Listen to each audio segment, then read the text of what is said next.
Shruti Smriti Purananam Alayam Karunalayam Namami Bhagavatpadam Shankaram Lokashankaram Asmad Gurubhyo Namaha Harihi Om. In our previous class, we had seen the very purpose of the thought wave, that is mental wave, and in Vedanta philosophy, last remnant of the thought wave is accepted. There are various views regarding the utility of that particular thought wave, but they say that even in the Nirvikalpaka Samadhi there will be a thought wave, and it is either to color the consciousness or to destroy the ignorance that is covering the object. So either way it is useful. Thus they accept the presence and utility of that particular thought wave. And here Madhusudana Saraswati says that Anyadhanupapatti is stronger than the other pramana here. Anyadhanupapatti is simple postulation that when something is understood to be not possible, then something is postulated there. For example, when it is stated that a person is healthy even when he does not eat in the daytime. So, because remaining healthy or fat is not possible without taking food, we assume that because taking food is negated in the daytime, so it will be postulated in the night time. So we just guess that he will be taking food in the night time. So this kind of postulation is also accepted as a pramana in our Vedanta philosophy.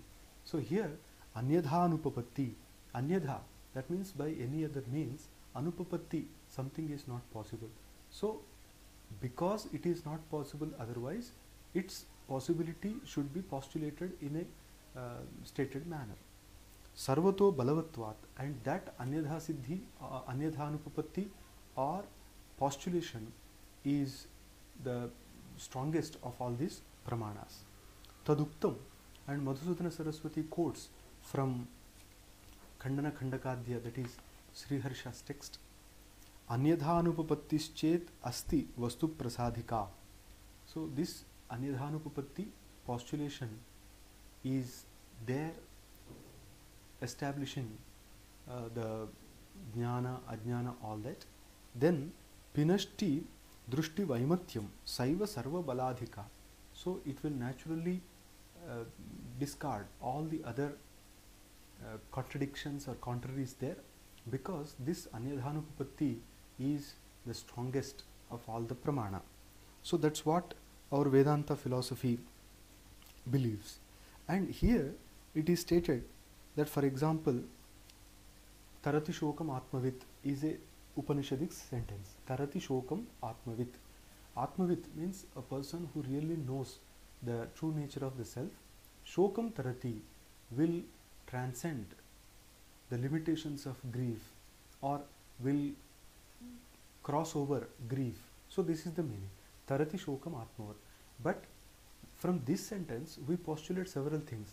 That firstly, Atmavit Tarati is one sentence and Shokam Tarati is another sentence. So Atmavit Tarati, the emphasis will be on Atma Jnana. So because this Upanishadic sentence says very clearly that a person who realizes self will alone cross over the transmigratory life, the grief, all that. So he alone can cross. This particular statement, when separated, means that self-realization alone gives one final liberation. This is one idea. Second, Shokam Tarati, that means he will go beyond the grief or he will cross grief. When it is stated there, Shoka means here the worldly experience, and when Atmajnani crosses it over, it means that a self-realized person will not experience all the grief of this world, because he is not totally attached to that, he is beyond that. Therefore all the worldly feelings will not touch him, will not anoint him. So here Shokam Tarati, because that particular thing is simply crossed over, the world experience or grief is called only mithya. So this also presupposes the falsity of the world, That is the idea behind. Thus, from Anyadhanupapatti, we extract this meaning from the sentence here. Anyadhanupapatti in this particular sentence is without Atmajnana, this particular Shoka Tarana is not possible. That means crossing over the worldly grief is not possible without Atmajnana. That means without self-realization. That means a person has to realize his own nature completely in order to get rid of this particular grief or sorrow.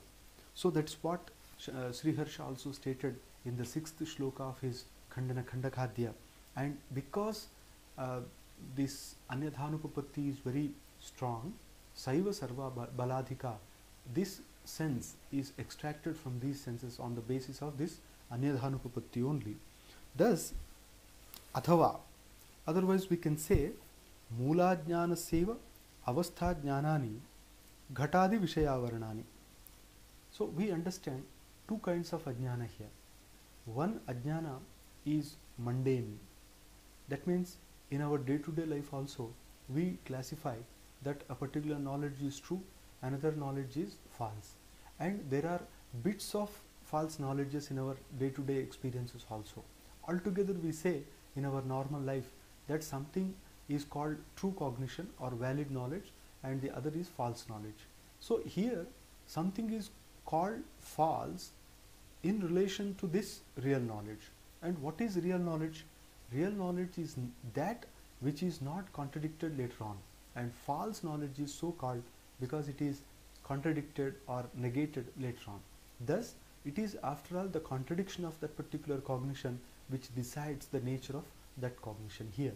And thus, we understand that in our day-to-day life also there are so many kinds of cognitions, and some are real, some are unreal, and the unreal cognitions are called illusions. Now, this is one side, but when we take into consideration the Advaita standpoint, then we know that Brahmajnana alone is the true knowledge and the world experience itself is a false knowledge. So, within the false knowledge, we are creating some other classification as true and false. So, when the entire world experience is false knowledge, how can there be true knowledge within that? That is the problem here. Now, for this, the Advaita philosophy has to devise a new method in order to deal with such matters. So, logically, the Advaita philosophy has proposed the theory that there is one Moola Avidya, that is the Moola Jnana, that is the source of all the other Ajnana, and within that there will be some Tula Adhyana. That means day-to-day illusions and real knowledges. That means in our day-to-day life, whatever we consider as true knowledge, like when I see a book, I say it is book. But this is true in the empirical level only. But afterwards, when somebody is awakened in the Brahman realization, this knowledge is also negated. That we will be seeing in the coming sections. The thing is, whatever we have been understanding as objects, as substances, as qualities, as motions, all this according to Advaita philosophy is only our mental fabrication, is only false. False in the sense, it can of course enable the worldly transaction, but after all this kind of knowledge is not true in comparison with the Brahmajnana. That means the cosmic reality alone is real, and within that whatever things appear, whatever cognitions, small cognitions take place, these are all false only. But this is after Brahman realization, and till Brahman realization, because that Brahman realization is not taken place, the other cognitions are classified as real and unreal. This is only at empirical level we have to understand. So here that the overall complete whole avidya or ajnana is called Moola Avidya, and our day-to-day illusions are caused by Tula Adhyana. So that is the difference here. Moola Jnanasya iva avastha jnanani ghatadi vishaya avaranani. So we understand, just like that base ajnana, the other fragmentary ajnana also ghatadi vishaya avaranani. That means they are fragmentary they are separate, they are many, and this ajnana covers that particular object called ghatapata, etc. And because of this ajnana, the limited object is not known to us. So this is the difference between that. Ajnanasya jnana pragabhava sthaniyattvena, ajnanasya jnana pragabhava sthaniyattvena. So it is very simple that ajnana is the state that is before the arise of knowledge. That means the prior absence of knowledge is called ajnana. That's why that ajnana will continue regarding a particular object, and when that particular object is known, this ajnana will be destroyed. So this is the relation there. Yavanti jnanani tavanti ajnanani iti abhyupagamat. So in Advaita philosophy, we can accept the theory that in the world there are so many ignorances as there are knowledges. That means it is all, if there are so many cognitions, there will be so many ignorances also. That means I do not know this particular object. This is my ignorance of that particular object. When that particular object is known, naturally there will be that particular object ignorance. So thus, if I consider that in my worldly experience there are so many cognitions, after all I have to accept the multiplicity of ignorances also. So that is the idea. Therefore, ekena jnanena eka ajnanasyeva nashat. So when a particular object is known, that cognition will remove my ignorance of that particular object only. Thus, knowledge of a certain object will remove ignorance of that certain object only. Thus, there will be so many cognitions and so many ignorances. Ghatadi jnanena avarana nashe na kachid anupapattihi. So thus, whatever objection was raised, that if there is one ajnana, then if a person knows a particular object, then everything should be known to him and he will become omniscient. Then the same thing will be known to all the people also, because ajnana is one and it is removed. So the thing here that mula jnana and thula jnana. So considering this particular classification, we can say that mula jnana is one, but thula jnana can be many, and thus there can be many ignorances and cognitions also. Nakachid anupapattihi. Therefore, this particular relation between two, knowledge and ignorance of a particular object, cannot be contradicted. Now, nanu anumanadibhi avaranam nivartate nava. Now there is a question. What about this anumana? Anumana is inference. Now anumana can be taken as anumiti or inferential knowledge. That inferential knowledge, does it remove the ignorance or not? That means avaranam. Avaranam is the veil or cover. So does inferential knowledge remove that particular veil of the object? That is the question here. If we say that in inferential knowledge also the veil of the object, that is the ignorance, is removed, then sakshatkari brahmasyapi shankabhitattvadehe ding mohadescha shvetatvadi anumanadina nivritti prasangaha. Then he says, if inference too can remove that kind of ignorance, then sakshatkari brahmasyapi, then in the instance of an illusion, that I have realized the object, I have perceived the object, then shankapitattvadehe, there whether it is shankha, that means the conch is yellow, this is actually illusion. Shankha or conch shell is always white, but when there is a misunderstanding that the conch shell is yellow, there ding mohadescha, when a person is lost, he is unable to find out the proper direction. In this instance also, shvetatvadi anumanadina, it is only what he is perceiving is yellow conch, but he knows that conch is always white, it is never yellow. But because of his that particular defect called jaundice in his eyes, so he is perceiving that as yellow. So, but he knows that it is white. So in that particular instance, though it appears to be yellow, he infers that it is only white. In that instance, anumanadina nivritti prasangaha. So that particular ignorance should be removed, but it doesn't take place there. It doesn't happen so.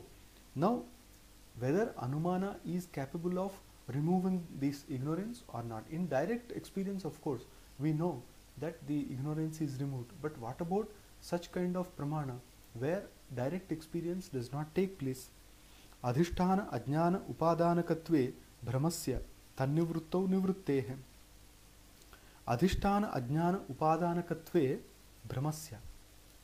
If we say that brahma, that is illusion, is based on adhisthana ajnana, that means on the ignorance of the base. Now we understand, I get the illusion of a snake because I have not truly known the rope. Rope is the adhisthana. On that the snake is projected there. Now adhisthana is the base, and ignorance of the adhisthana or the base naturally causes such kind of illusion. So adhisthana ajnana upadanakatve, and that ignorance is the sole cause of that kind of illusion there.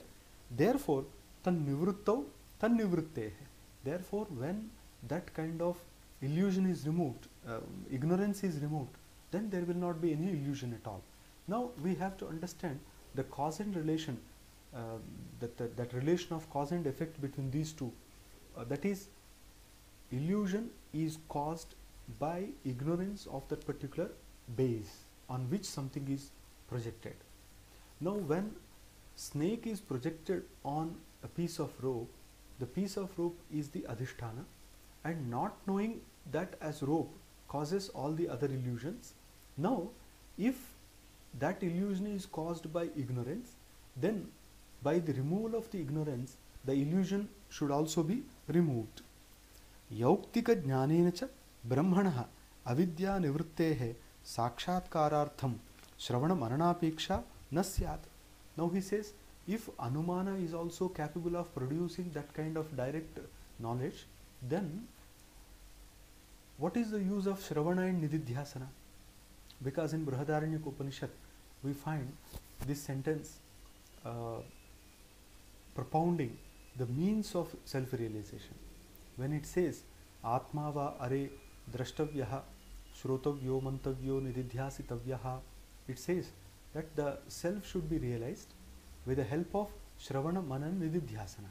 That means it should be first heard, then it should be thought over, contemplated, then ultimately it should be meditated upon. That means a person should be one with the reality.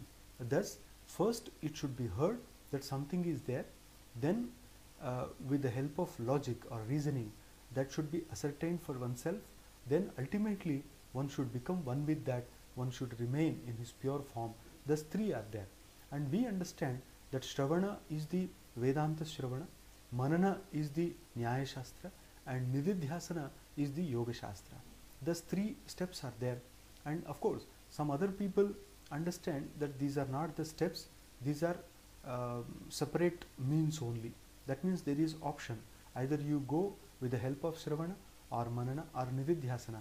But most of the Vedanta thinkers support the theory that it is Shravana supported by Manana and Nididhyasana.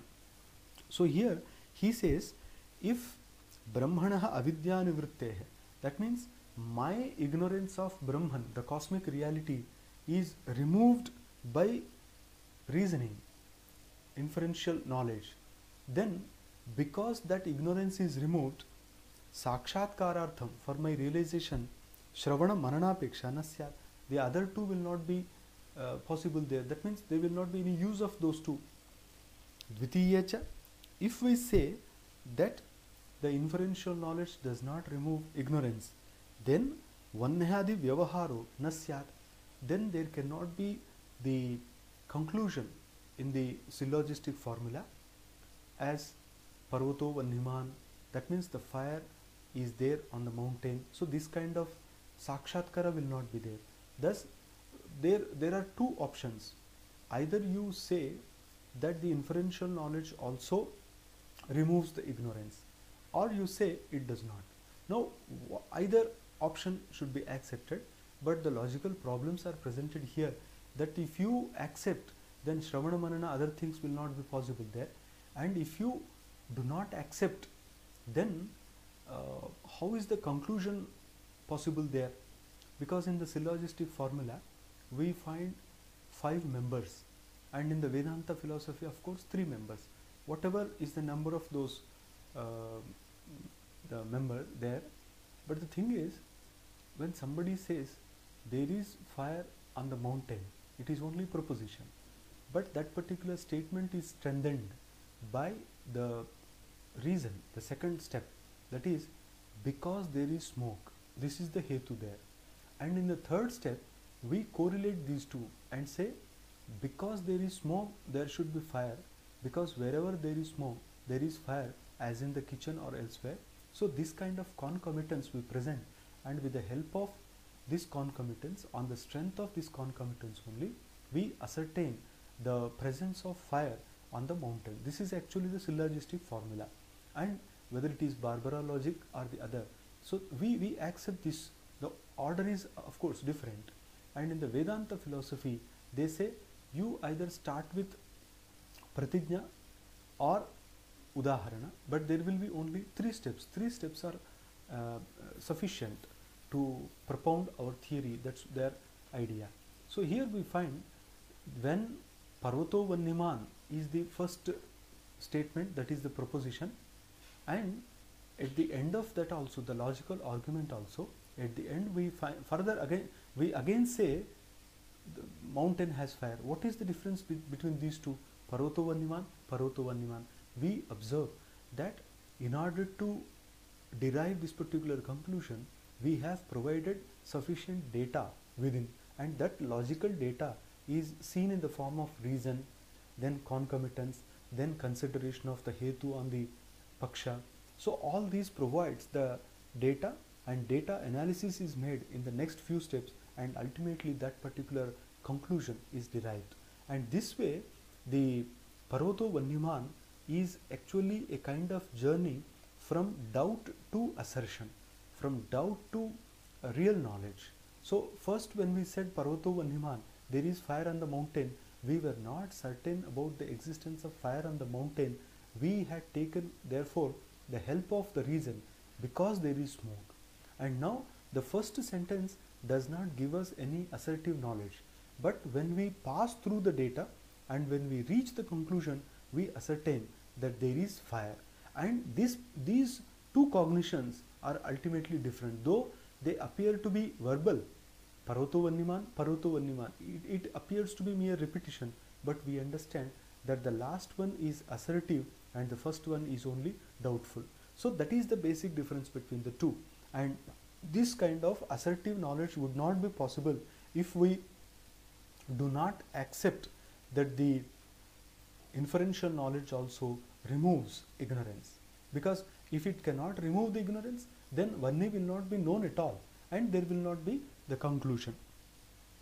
Pratibandhakasya vidyamanatvat, because the hurdle or the hindrance is present there.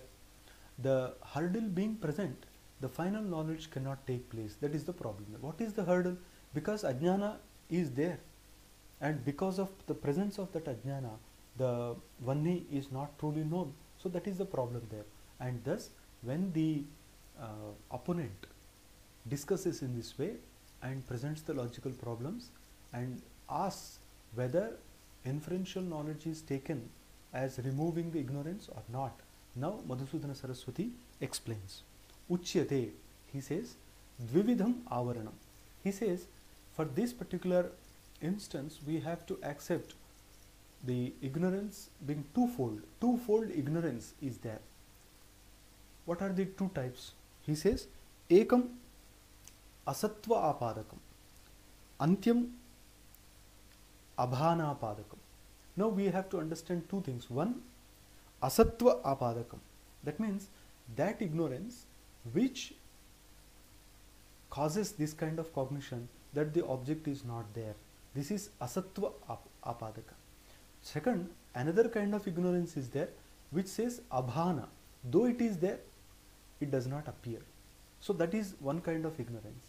And of the first kind of ignorance, we can say that the thing is there, but it appears to be not present.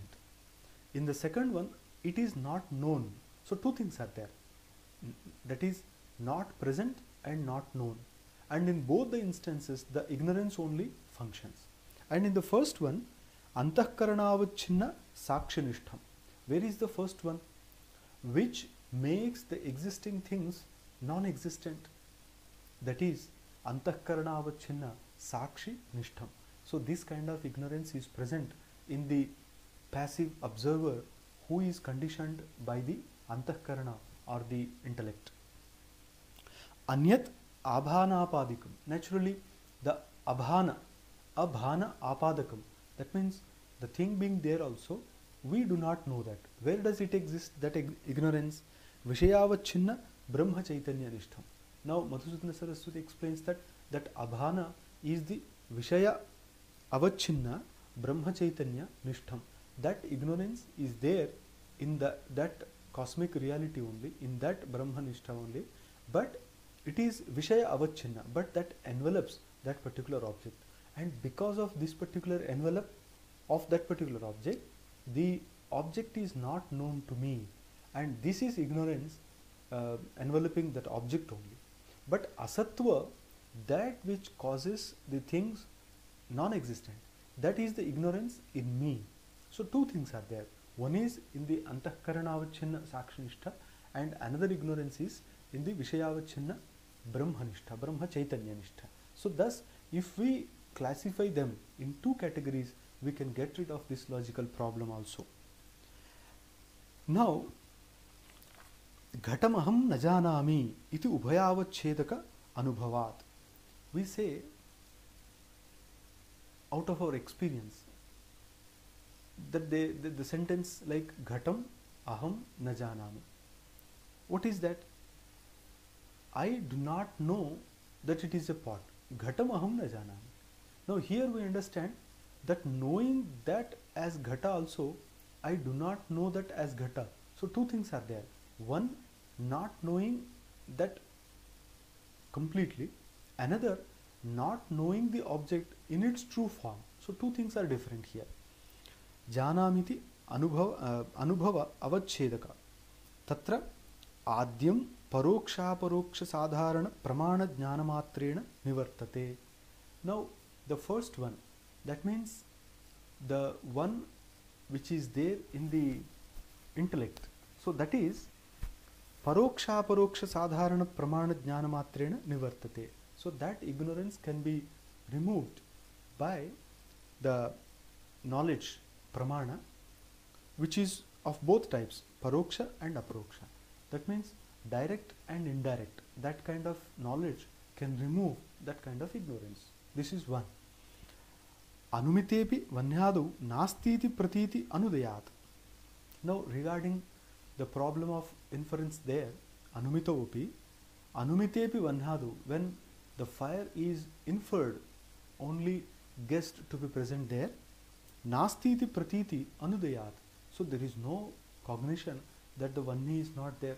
So we know that Vanni is there. It is indirect. Dvitiyam tu. Now what about the ignorance that is enveloping the object? It says sakshatkareneva nivartate. When the object is realized, then that ignorance enveloping the object will be removed. Similarly here, when Brahma, cosmic reality, is not known, then the ignorance enveloping that will be removed when Brahman is realized. Yadashriyam yadakaram jnanam tadashriyam tadakaram ajnanam nashayati iti niyamat.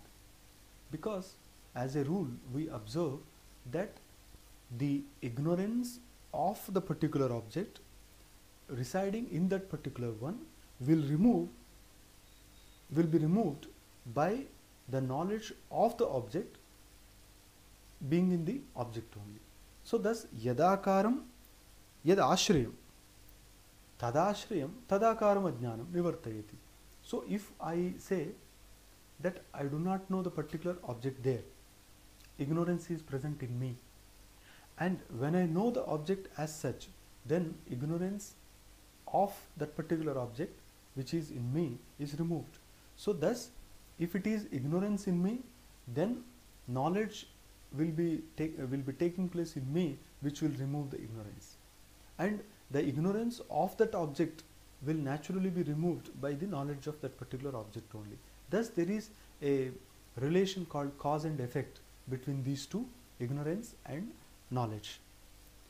Paroksha jnanasya indriya vishaya sannikarsha bhavena jnanasya antahkarana matra ashriyatvat.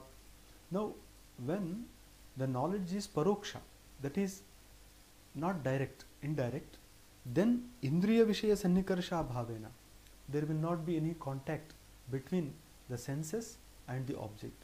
We observe that when only in the direct perception there is contact between the senses and the objects, but in the indirect knowledge there will not be such contact.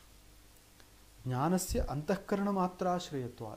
So, in the case of such paroksha, indirect experiences, that jnana, knowledge, will be present in the intellect only, and ignorance will also be present there. So that ignorance will be removed by that knowledge. So this is about that vanni, because in the inferential knowledge, the paroto vanniman is partially indirect only, because the knowledge of vanni cannot be said as direct. So it is indirect, therefore whatever ignorance was there in the intellect, that will be removed by knowledge of that. Aparoksha jnanasyeva vishaya vyapara janyatvena vishayantahkarana ubhayajanyattvena tad ubhaya nishthatvat. Now, aparoksha jnanasya, there is third kind of knowledge also. Now, knowledge here is of three types. One is pratyaksha, second is paroksha, third is aparoksha. Pratyaksha jnana means that kind of knowledge which is born out of the contact between senses and objects. When the senses come in contact with the objects, whatever knowledge takes place, it is pratyaksha, that means direct knowledge. And second is paroksha, that means when I know something, even in the absence of that particular object, it is paroksha jnana. The things are not offered to the senses, there is no contact between the senses and the objects. There is third kind, it is aparoksha jnana, that means it is not pratyaksha because it is not produced by the senses, it is not paroksha because it is experienced within. So that kind of realization is called aparoksha, because directly senses cannot give that knowledge, therefore it is not pratyaksha. But we cannot say it is entirely paroksha also, because it is felt within. So that kind of experience, like brahma jnana, like dharma jnana, etc. So this is aparoksha, and this aparoksha jnana seva. So this aparoksha jnana, this is immediate knowledge, vishaya vyapara janyatvena. So how is it produced? It is produced vishaya vyapara janya, that means by the operation of that particular object, vishayantahkarana ubhayajanyatvena, and thus it is produced by the object and intellect, only these two. Tad ubhaya nishthatvat. So where is this aparoksha jnana? So it resides, it dwells in both the vishaya and antahkarana. Taduktam. Now the pramanika shloka, that means the traditional shloka is being quoted here. Paroksha jnanato nashyet asattvavritti hetuta, aparoksha dhya nashyet abhanavritti hetuta. So what does it mean?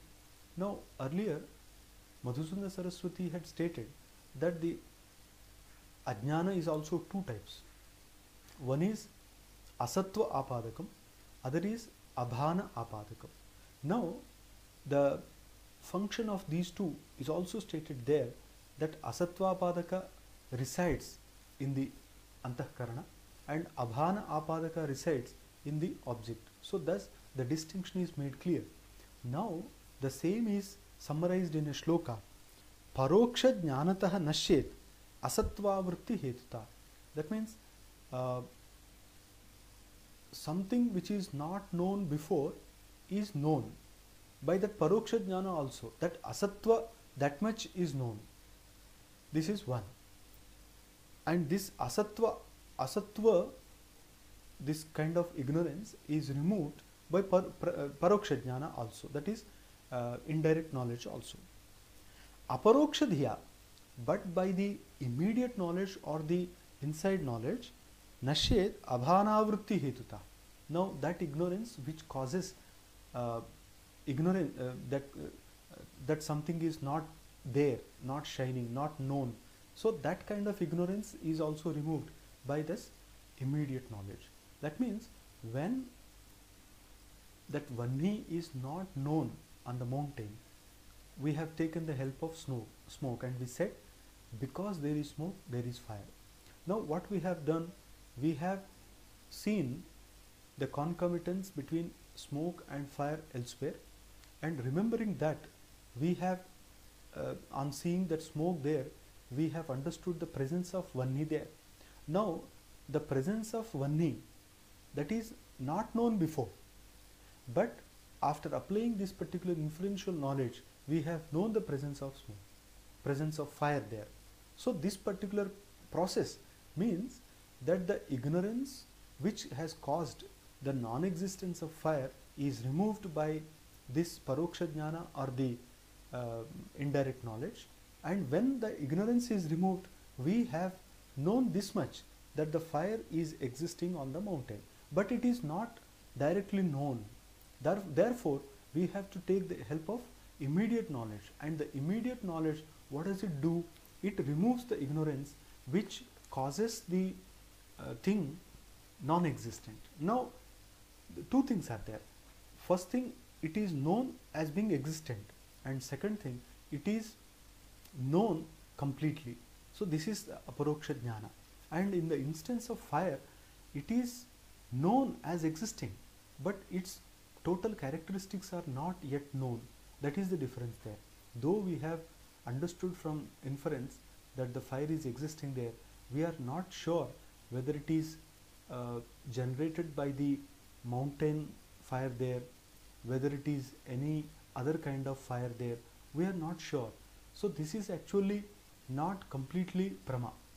But earlier we did not know that much also. That's why when we take the help of smoke and ascertain the existence of fire, it is only the existence of fire that is known, but fire is not completely known in its true form. That is the difference there. But when we approach the fire and when we see it personally, then we say there is contact between the senses and the object there. Therefore the fire in its totality is known to us. That is pratyaksha, and knowing through inference is only apratyaksha or indirect only. But there is third kind of knowledge, that is aparoksha. So when a person knows the true nature of self, what kind of knowledge is this? It cannot be pratyaksha, because we have not seen or heard or smelt it. It is not through senses, therefore it is not pratyaksha. But it is not paroksha like Vanni. It is not inferential knowledge also, because we have not understood the self, the true nature of the self, with the help of any reason, etc. We have not applied reasoning. It is felt within, it is experienced within. So what kind of knowledge is this? When we are convinced of the presence of a self inside, when we have known the true form of the self inside, what is the knowledge? It is aparoksha, it is immediate, it is within. So that is the idea here. Iti tena anumanadau asatvavarana nashat tatra tadvyavaharaha. Therefore, in the instance of the inferential knowledge, the asatva apadaka avarana, that means that ignorance because of which the thing is not known, that ignorance is removed. Therefore, in that particular instance also, there is the use of the word pramana. So it is also considered as pramana. Abhanavarana nivrityacha sopadhika sakshatkara brahma nivrittihi. Now, in the second one, when abhanavarana nivritya, when that ignorance, the second kind of ignorance, because of which the thing is not known, then when that ignorance is removed, sopadhika sakshatkara brahma nivrittihi. Then that ignorance conditioned, and it also causes another thing there, so that is also removed. So thus two things are there, one regarding the existence, two regarding the knowledge. And ignorance causes non-existence, ignorance causes non-knowledge also. When that ignorance, which is the wheel there, that is removed, then the thing is known to be existing. So two things are there, one existence, another knowledge. So both will be presented there. Tasmat nirdharmakasyapi atmanah avidyaya antahkarana tadatma adhyasat tad dharma kartrutva bhoktrutva adhyasaha upapadyate. Now Madhusudana Saraswati concludes this particular small discussion here, saying that anirvachaniya avidya, that is the cause of the entire world experience, the experience which makes us separate from the cosmic reality. So this wheel, some curtain is there between the intellect and the reality, and that wheel being removed, then there will be identity between the two. Tasmat nirdharmakasyapi atmanah, though the self has no properties, has no characteristics, it is pure consciousness, still avidyaya antahkarana tadatmya adhyasat, because of ignorance, that self is identified with the intellect, the self is attributed to the intellect, or we can say that the self and intellect are taken as one. There is that kind of ignorance. Therefore, out of this kind of superimposition, or out of this kind of illusion, mistaking something for another, tad dharma means the characteristics of intellect. What? Bhoktrutva, kartrutva. So all these are attributed to the self. Atmani adhyasaha upapadyate. Thus, in Advaita philosophy, all these, I am the doer, I am the enjoyer, I get all the sorrow, I get all the grief, I am doing everything. So these are only the functions of the intellect, but because of our spiritual ignorance, we are attributing all these to the self. And the entire Advaita philosophy tries to enable us to get the realization that these two are different. Kartrutva, doing something, getting the result of something, all this is the function of the intellect, and pure consciousness is only like the electric energy, and whatever are the characteristics of intellect do not anoint this particular consciousness. And realizing the consciousness or the energy flow within in its pure form is the ultimate goal of Advaita philosophy. And all the other human fabrication or human ideas, all these are attributed to the self, to the energy, and this is Brahma. That's what Advaita philosophy says. That means it is only our ignorance that we are unable to differentiate, distinguish these two. And if we get out of spiritual practice, out of constant hearing of the Upanishads, out of approaching a right teacher, able teacher, then we will be able to differentiate these two. And once these are differentiated, then we will not be influenced by the properties of intellect. So we will be able to understand that the pure consciousness is the true I, and all the other things are only the sheets, the layers, and I have to realize myself going within deep, and when I go deep into the true nature of myself, then I realize that there are so many layers above that. The first layer is physical body level, second is my emotional or psychological level, third is intellectual level, fourth is only the vital breaths, all that the forces, the worldly forces around. So when I get inside deeper, then I will be in my pure nature, and that is actually the goal of Vedanta philosophy. One should get that particular experience, and it is like peeling off the onion. So when we remove each peel of that, remove, and when we get into the core of that, we understand that there is nothing.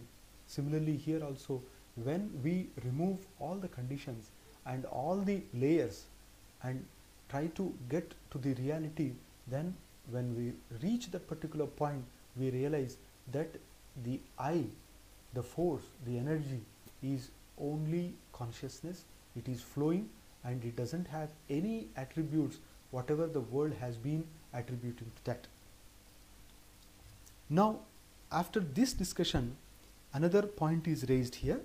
Nanu tvanmate anirvachaniya khyati abhyupagamat ye kartruttvadayo antahkarana dharmaha atmani adhyasyante te anirvachaniyaha tatra utpadyante iti vachyam तथा च व्यावहारिक प्रातीतिक भेदेन कर्तृत्व भोक्तृत्वादीनां द्वेधा अवभासः स्यात्.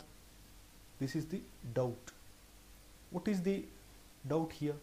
He says, in your Advaita philosophy, you have accepted anirvachaniya khyati. That means the illusion in this Advaita philosophy is inexplicable. It cannot be termed as real or unreal. It is neither, but it is still something positive. So that kind of anirvachaniya khyati you have accepted, so that avidya and whatever is caused by avidya is also anirvachaniya. So the entire world experience is anirvachaniya. Brahman is not anirvachaniya, because Brahman is positively stated as santamenam tato viduhu asti brahmeti chedveda and satchidanandam brahma satyam jnanam anantam brahma. So everywhere the cosmic reality is stated in positive terms, therefore it is not anirvachaniya. But in its relation, every other thing is only a verbal effort, but it is totally inexplicable. So that is the difference between the two. And here, because you accept the inexplicability of the illusion, ye kartrutvadayah antahkarana dharmaha, whatever properties are understood as belonging to the antahkarana, like kartrutva, bhoktrutva, that means I am the doer, I am the enjoyer, and these are all only psychological. These atmani adhyasyante, you say that these are also attributed on the self, okay? Te anirvachaniyaha tatra utpadyante. So we should say that they are also inexplicable, thus they are created in the intellect, we have to say. Iti vachyam. Thus we have to accept that the properties like I am the doer, I am the enjoyer, these are only anirvachaniya, because these are caused by anirvachaniya avidya. Tadhacha. Now if we accept this kind of classification, then vyavaharika pratitika bhedena kartrutva bhoktruttvadinam dvedha avabhasah syat. Then these characteristics should also be known to us in two ways, one empirical, other illusory.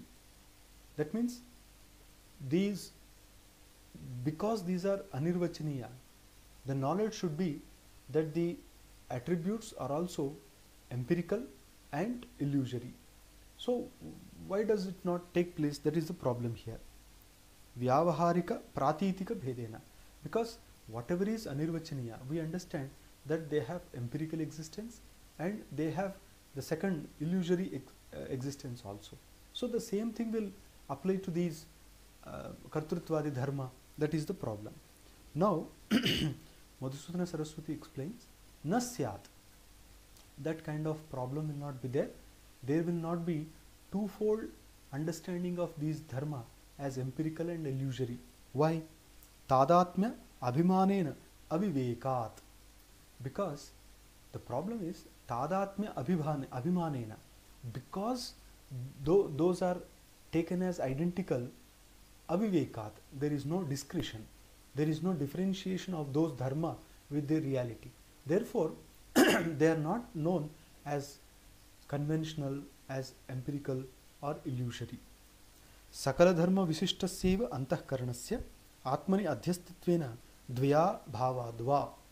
That kind of classification is not there, because the antahkarana, together with all the properties is attributed on the self. That means when the intellect is attributed to the self, that property of the intellect is also attributed. All the properties are attributed. Therefore, there is no such a distinction or classification as empirical and illusory. Tasmad ekasya atmanah upadhi bhedena pramatradi vyavastha upapattehe na saugata matapattihi na va virodhaha. He says, we understand in our Vedanta philosophy, ekasya atmanah, the self or atma is one, but upadhi bhedena, on account of that particular substratum or adjunct or the attribute, pramatradi vyavastha upapattehe, we can justify the system called pramata, pramana, pramiti, prameya. So in the world also, when we observe that we are knowing and the process of knowing is also there, there is knowledge as reflection, then something is known as object. So all these classification is also possible if we understand that one Atman or soul, that consciousness or energy is present, but because of the adjuncts, because of the conditions, all these are possible. That we had already seen that one Atman, when Antahkarana comes in contact with this, when there is mutual identity between the two, then the properties of Atma are attributed on the intellect and intellect's properties are attributed on the self, and there is thus the knowledge as I am knowing. But in Advaita philosophy, there is no such thing. I am knowing. According to Advaita philosophy, I is different and am attributed to that, and knowing is the property of the intellect only. But knowledge is, of course, the very nature of the consciousness, but knowing is only attributed one. Saugata matapattihi na. Therefore, we will not be supporting the theory of Buddhists also. Buddhists who are of four types, but here we consider that is Shunyavada. We don't say Shunyavada, we accept the presence of Atman, therefore everything is within its frame. And Nava Virodha, and there will not be any contradiction with any other school of Vedanta also, because we understand that there is one energy called Atma, and because of the conditions or properties called intellect, mind and other things, the one self is understood to be different. Anyapi vyavasthaha spashtataram uparishtat upapadayishyante. Now we have explained here the pratikarma vyavastha, that is manameya. All this vyavastha is explained here, and all the other vyavastha also will be explained in the coming pages. Tasmat jnanarupasya atmanah sushuptau avyabhicharitvat dehendriyadinam cha vyabhicharitvat drishyatvat cha tatra tatra atmabuddhihi tesham tesham vadinam bhrantihi iti Upanishadam matam pramanikam iti siddham. Now Madhusudana Saraswati concludes his comments on the first shloka of Dashashloki of Shankara Bhagavad. He says, now tasmat, that means having accepted the soul as one and having accepted the avidya or spiritual ignorance as the cause of multiplicity of the world, jnanarupasya atmanah, that Atma or self of the form of knowledge being present in the sushuptau, in the deep sleep, in the state of deep sleep also, there is the self which is of the form of knowledge, and it is very deep in the sleep also. Avyabhicharitvat, that means it is not absent there, it is absolutely present in the state of deep sleep also. Then what is absent there? Only absence is of the intellect, of mind. That means the brain is not functioning there, or the mind is not functioning there, but me as pure energy I am present in the state of deep sleep also. Dehendriyadinam cha vyabhicharitvat. Now in that particular state, deep sleep, body is not there. It means that I do not know the the presence of body, deha. Indriya, I am not aware of the senses also. I am not aware of the mind, etc. also. So, still I am there. That is the thing there. In the deep sleep, I am there, but all the other are not there. Then what is the difference? All the other are not experienced, but I experience myself. This much is the proof that there is Advaita Atma and all the other are to be negated. Therefore, I am not the Atma. So, I am not the body, because the body consciousness is not there in the deep sleep, but I am there as knowledge. That's why when I come out of the state of deep sleep, I reconnect with the universe outside. So that I is present somewhere deep. Indriya, senses are not there, but I is there. Therefore, I am not body, I am not Indriya, I am not Mana. So, Sushuptyeka Siddhaha, that is the word in the first shloka taken by Madhusudana Saraswati, and throughout the discussion he has tried to prove that the self is different from all these. These are all only drishya, therefore these are only mithya, and whatever is not drishya, whatever is not seen, perceived, that is actually the perceiver and the seer, and that is the true energy. It cannot be seen by external senses, it can only be realized within. And realization of this energy as the cosmic reality is the samam bonum of this particular Advaita philosophy. He says, Vibhicharitvat drushyatvacha, because body is seen by the senses, it is seen, it is experienced, the senses also experienced, so everything is seen. Tatra tatra atma buddhihi tesham tesham bhrantihi. So whoever understands the body or senses as self is only illuded. Their knowledge is only illusion, because the senses, body, all this is only seen, is external, is perceivable, and whatever is perceivable is only mithya. So, understanding this mithya object as Brahman, as self, is only illusion. Iti, therefore, Upanishadam matam pramanikam. Now, what is authentic view? Authentic view regarding self is the view of Upanishads. So, whatever the Upanishads have propounded at various places regarding the self, that is authentic, that is valid, and all the other views regarding the self, but based on intellect, based on reasoning, based on logic, they are only some fallacies. That logic is also fallacious logic. Therefore, we should not give importance to those views. Instead, we have to deliberate on the Upanishadic ideology, and we can get into ourselves, and we will get rid of all the mundane sufferings also. So, Upanishadam matam, that means the ideology presented in the Upanishads alone is pramanikam, is authentic, iti siddham, that is established in this particular part of the shloka and commentary also. Now, when we summarize the entire shloka here, the idea of the shloka here, we find that Shankaracharya tries to put before us the reality that the true self is different from all these. He is separate, he is aloof, he is the force behind the function of all these: body, senses, mind, intellect, even the vital breath.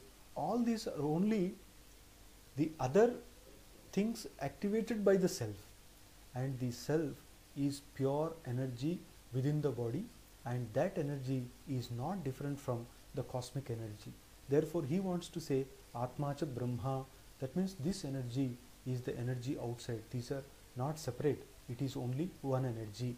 And whatever we have been understanding, whatever we have been practicing on the name of religion and philosophy is only erroneous, because we are misled, we are mistaken, and we have been trying to search something outside which is actually present inside. So Shankaracharya tries to open our eyes to the reality that the secret of the universe is within us, and whatever we have been understanding as self is only our illusion, and we should come out of that and we should follow the Upanishadic ideology, and then only we can be quiet, calm, and we can have then achieved the purpose of our life also, the very existence on the planet also. So thus the first shloka concludes here, and in the next class we will see what Shankaracharya says in his second shloka.